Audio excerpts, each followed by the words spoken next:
program staff nuts because their eval staff is 4 times larger than my staff because they needed to kind of do that. And program basically said, okay, if you need that in the grantees, it's just a requirement. There has to be a major eval project in every grant. They recently got a new CEO in that place, and so he's asking the question of things like, well, how does that roll up? How do those clusters of grants now make a difference? What are we learning in Insights? Because they've piled up all these eval reports that people aren't actually reading or utilizing. So they've done all this activity. So we're almost 2 ships passing in the night now because I'm moving more to the grant level and figuring out how we support that level work. Right. And they're moving the other direction, which is, wow, we've not overinvested, but they're wondering if they've overinvested on this grant level eval that may or may not be fully utilized, and can they lift that up to higher insights or having a more learning focus rather than just a evidence focus for them. So it was really interesting to be with them. Again, one model isn't right or wrong. It has to fit within your culture and values, and Walton had this value of high evidence at the grant level. Right. So that's something to build off of, but they are trying to move to these broader questions. At the same time, we're funneling down into the grant level work for eval now. So just an interesting contrast between 2 institutions. You're not starting with a barcode on each grantee. You know?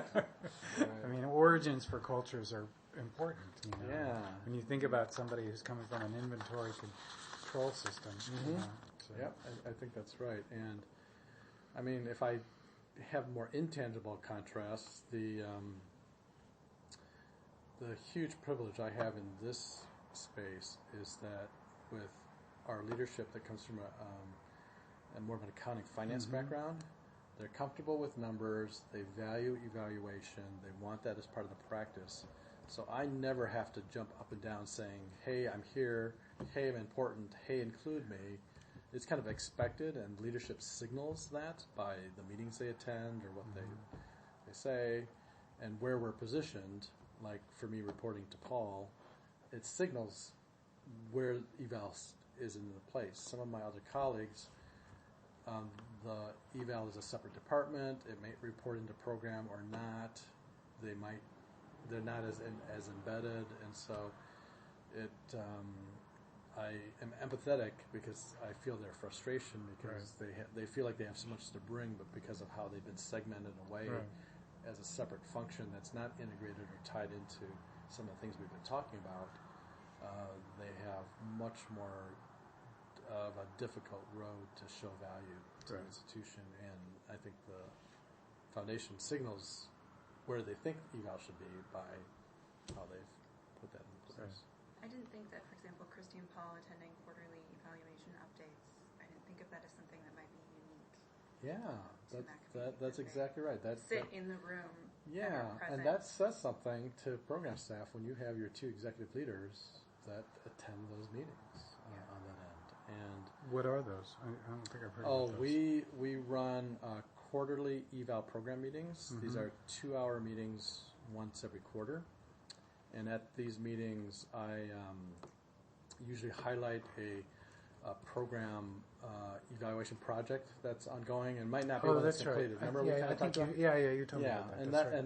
And I think we talked about the positive peer pressure that kind of creates by having people share and that cross-learning. Right, and the cross-learning. Because I think I even put that in there. Now that I hear you describe it. Yeah, exactly. And then the side note is just last week in my conversation with Paul, he said that Naomi and Heather both want to have invites to go to this meeting because they want to get up to speed more with eval. How many people have your leadership knocking on the door and saying, "Can I come to your meeting?" Right, exactly. That's great. Especially general counsel. Yeah, general counsel and our CFO wants to go to our eval meeting. Yeah. Well, if you want to come, absolutely. Yeah.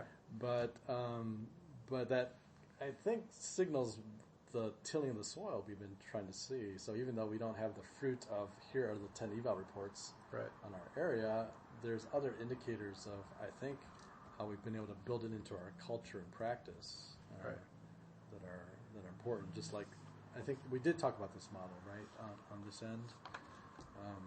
Does this look familiar? Yeah. To you? Yeah, in that this is a cycle, right? And yeah, I think the main takeaway here of why I think this has resonated, at least for our department and for what we go to, is that when you get the evaluation report in, people usually think that that's the end of the process. Right. Like, oh, I got my evaluation report, check the box, I've done it. Right. And here, in order to get this learning aspect that you talk about, right.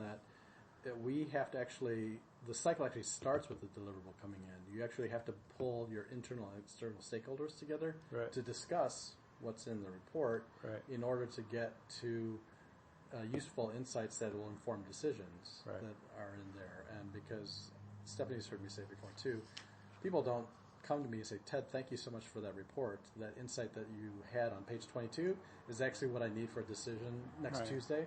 I mean, that never happens. These are right. static documents right. here. The actionable insights that inform decisions actually come out of discussions, not out of the report themselves. So this model has been, I've been really trying to emphasize that this key component is so crucial to get this learning cycle and learning going, because these kind of static documents, just because you get them on SharePoint or you even get them to people's desks, if you're not discussing them, you don't even know if people have been reading them or what the value is. Right. Of that. So no, that's big really part great. Of, trying to make that happen here. Well, this really helps. Can I can Stephanie make a copy of your notes there? Yeah. Yep. Absolutely. Could I just comment a little bit of course. on the back end here too? So this is just back to more correction on the last page on page 6 under continuous learning. Yeah. That is where you captured language on the quarterly meetings. Right. So that's what we had talked about earlier when you talked about those folks there. I just want to be clear that the topics there have an eval focus to them. The way it's kind of characterized, it feels like it's just a learning focus, like a forum for what people share and kind of go and practice. It really isn't that. It does have much more of an eval practice lens. What are we doing in the eval and sharing across? Can you give me a couple of examples? I mean, just like terms or sort of? So when you say that the topics have an eval lens, what would be a topic, for example? Yeah, so again, the two, basically there's two things that we run in each meeting. One is what I already talked about, which is we highlight an eval project that's already going on. Right. And that's the program voice there. Right. And then the topic area that we end up talking about is an eval-centric topic. So it could be identifying, how do you identify clear evaluation questions in your domain work? It would be, what are metrics or indicators that are appropriate for measuring progress or assessing impact? Right. Once you have those metrics in place, how do you determine data sources for that? So you actually bring data in. Right. So those are those kinds of topics that are being discussed in those meetings. So my preference is that rather than saying each quarter the eval team meets with executive leaders and program staff, it really is much more proactive on our side. We actually organize, schedule, set up the meetings, run the agenda. It's our one major meeting every quarter on that end. It's not just a meeting that we all come together. We're the drivers of that meeting. Yep. So that's there. And then in the last paragraph, just for clarification, when they added organizational learning formally to my title in 2017, that's a more recent iteration. Right. And so the first round of organizational learning work actually came out of strategy development and Celia's shop. Okay. Not myself. And so Joe and Brooke. Yeah. Okay. So that's actually Jill Wilford. Yeah, Jill Wilford and Brooke Manville were consultants that Celia sourced and brought in. Okay. And she ran the first iteration of the org learning work that happened. So maybe you can describe my career here as been the reset person. Reset evaluation and reset organizational learning. Because as you noted, I think that was a very large working group that they had pulled together. I think it brought some value there. It probably just wasn't at the right time, and probably had too many cooks in the kitchen at the stage of where we're at. Yeah. And that's why it didn't have that momentum, and possibly why